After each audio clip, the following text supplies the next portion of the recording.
Didn't you just want to jump up and scream out, tradition? You know, like Tevye? Fiddle on the roof, you know. Why do you do this? I don't know. It's a tradition. Yeah, and you start, you know. We could all kind of dance around, you know. They wonder what's going on at St. Augustine's on a Sunday morning in the rain. Tradition is really wonderful, though, and it allows us to be who we are. I love tradition. I love the traditions of our church, especially. I love being rooted in the Catholic tradition, being rooted in the Protestant tradition as well. The Protestant pulpit and the Catholic liturgy. I think we got it both. But sometimes we can get wrapped up so much in our traditions we forget what they're there for in the first place. How these things came to be. Some of you came from the Roman Catholic tradition, and before you came to St. Augustine's. Do you remember on Fridays what you weren't allowed to eat? Meat, right. Why weren't you allowed to eat meat?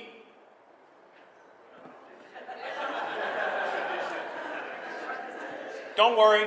You had the same question last night. One guy was creative. Afterwards, he said, I had a nun that told me because the first pope was a fisherman. Therefore, we eat fish in his honor. I said, that's really good.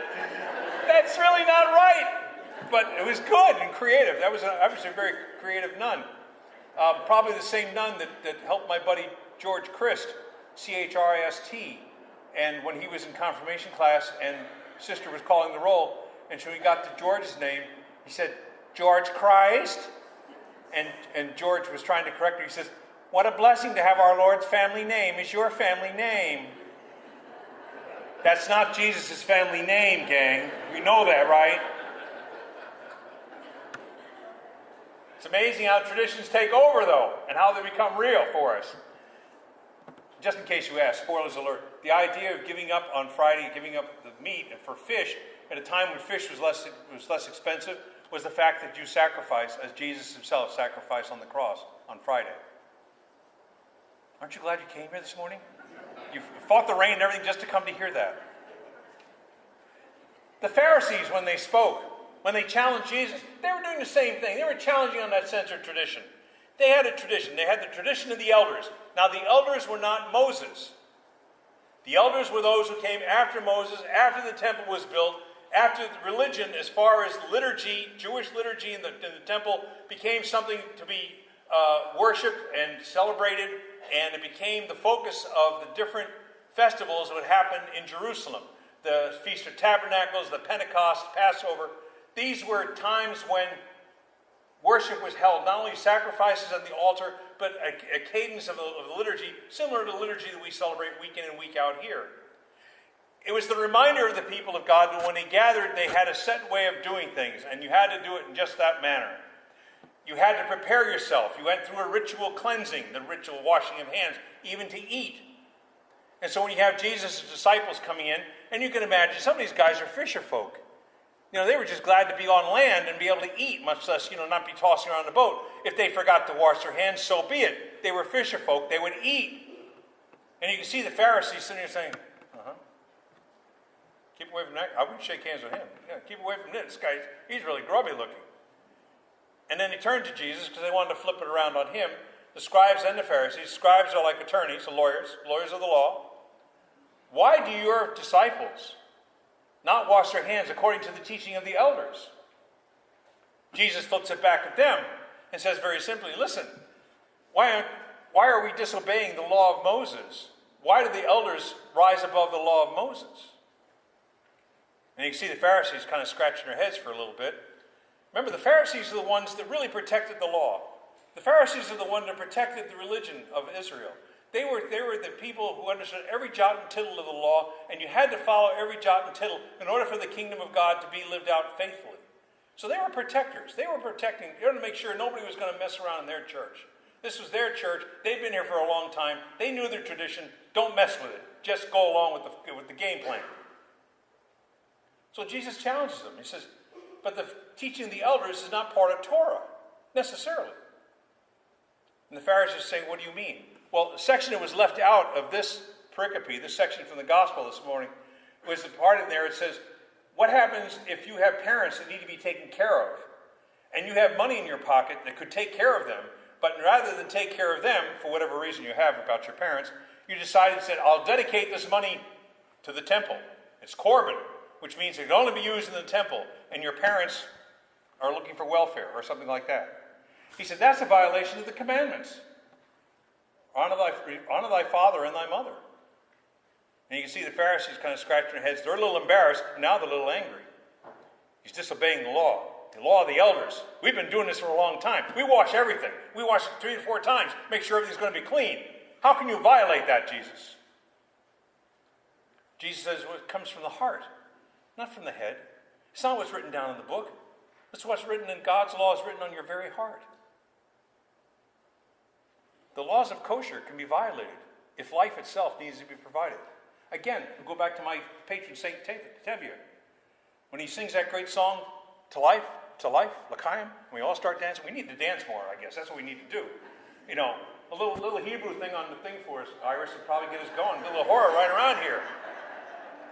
And you say, now, why is Tevye dancing all that? Well, you know, it's Broadway. All right, you can tie that in. But you know what? If you're living life in God's presence, and you're living life to its fullest, and you're living truly because you believe God's presence is in your heart, where the soul or humanity lives, not in the head, as we're taught in Western civilization, but in the heart, where the feelings and emotions are all churning up, you see.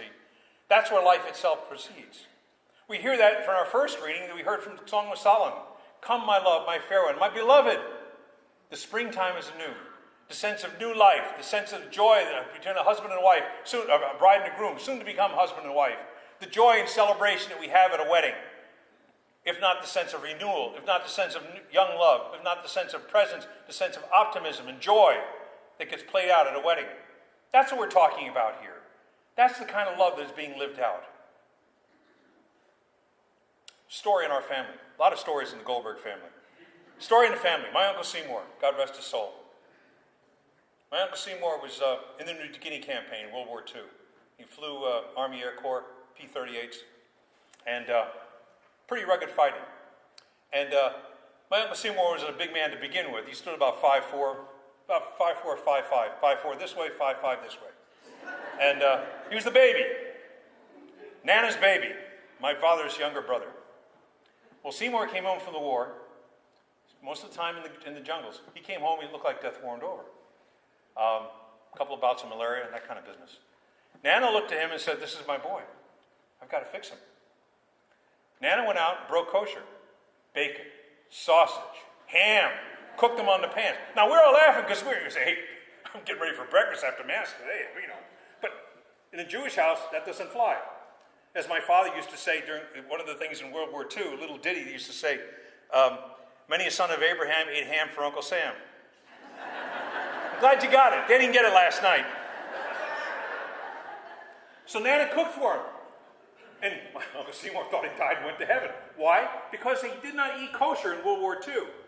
You ate what was put in front of you. Sometimes you drank milk along with your ham sandwich. Again, you don't understand the laws of kosher. You don't mix dairy and meat. And so he ate because that's what was given in front of him. Nana cooked for him. She cooked all this lovely stuff. Started to fatten him up a little bit. Started to look more like my Uncle Seymour. This is her baby that she'd sent off to fight in the war. 4 sons, they all fought in the war. All came home. Her baby started to look good. He started to look healthy. Got to the point where finally Nana looked at Seymour and says, you're looking good. He says, thank you, Mama. The next day, the pots and the pans in the garbage. The dishes in the garbage. We bought new. Why? We buy new. That's what we buy new. The house got clean, immaculate. Thank you. Seymour speaking. The family's up there, trust me.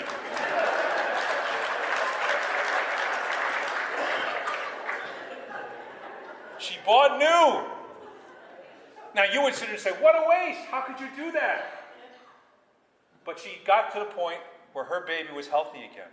She chose life rather than chose the law. But when he was healthy, the laws of kosher went back in. He was the most orthodox of all the children, by the way. His family was such that they keep a kosher home. To this day, my Aunt Edith still keeps a kosher home. Seymour's been gone 5 years now. That's how they live. It is not trapped in, though, by Pharisaic law. It's trapped in by the fact of what your heart is saying to you. It's what the people of God live for. What we should be living for as the people of God as well. I talked to a woman earlier this week who told me she couldn't come here to worship. I can't come here and worship with you, Father Mike, because I'm not as holy, I'm not as wealthy as the people that come to your church. She says, I'm really a hypocrite, and I'm a liar, and I know terrible things about myself. I said, this is where the hypocrites come. This is where the sinners come. This is where the liars come and the cheats. I said, this is where we come when we lay those sins and we lay them on the altar. And I know we're Episcopalians, we don't do anything bad. But let me tell you something. You know and I know.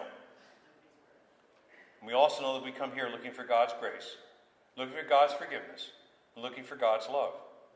We come here, sometimes we break kosher, whatever that means for each of us. Sometimes we have hurt people. Sometimes we've hurt ourselves. And we come here seeking God's forgiveness and God's love. That's what we are about as Christians. That's the power of Jesus, what he's saying to us. It's not that what comes in a person that's going to harm us, it goes out of us. It's what we say with our tongue that can be so vicious. It's what we can do that can hurt people.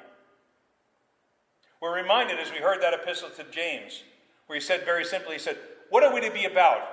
If not to care for the orphan and the widow. If not the most vulnerable in our congregation, most vulnerable in our lives. That's how we are to live.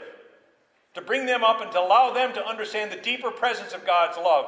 That's what we are about. And I know that sounds like a cliche, but you know what? If we can't live that way, we've got to close the doors to this place and find something else to do on a Sunday morning. These last couple of weeks, we've been collecting stationery and other school supplies for young people who cannot afford to have these school supplies to go to school.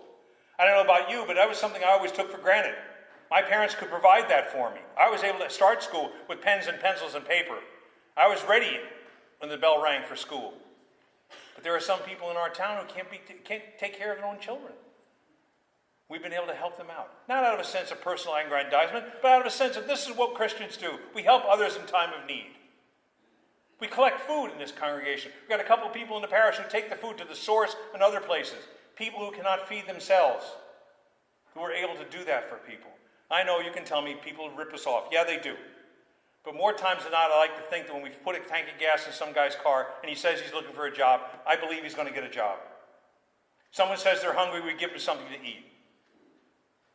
That's how we live. That's what we're about. It comes from the heart, not from the head. The Epistle of James says very simply, we can say all the lovely platitudes we want, but unless you're going to put it into action, then we need to re-examine what our lives are all about. Are there hypocrites here? Sure there are. Look in the mirror. I do every morning. Are there liars in this congregation? Yes, there are. Look in the mirror. You see us every morning. Are there people who have done things wrong? Just look in the mirror. That's what James reminds us of. Look in your mirror, your natural face in the glass, and sometimes you forget the vision for the rest of the day. Until the end of the day when you look in the mirror. How did your day go? Were you really leading with your heart? Were you understanding deeply God's presence and God's love in the world around you? Or was there something that you're ashamed of that you need to confess? Is there something you need to acknowledge that you'd like to undo as you replay the videotape of your day? That's the power of this gospel message. Yes, the laws of kosher are there. They were there for the people of God. But the laws of kosher were spelled out in Torah, not in the rules of the elders. And the washing of the hands, that's just plain common sense and sanitary reasons. You do that because your mother told you to do that. I want to have dinner. Wash your hands. You know the rules. Whose rules? Rules of the elders? No. Mom's. That's what Mom did. Seymour came home from the war and Nana said, my baby looks terrible. I've got to fix him. I've got to bring back life. I gave him life once. I want to give him life again. That's how we live. That's what we're about. Come, my love, my fair one. Come. Come to the springtime, the sense of renewal. Because that's what we live for. Sunday after Sunday, day after day. We live with that sense of presence as only God can give us. And every once in a while we might even get an answer. God only knows. To life. To life is how we live. L'chaim.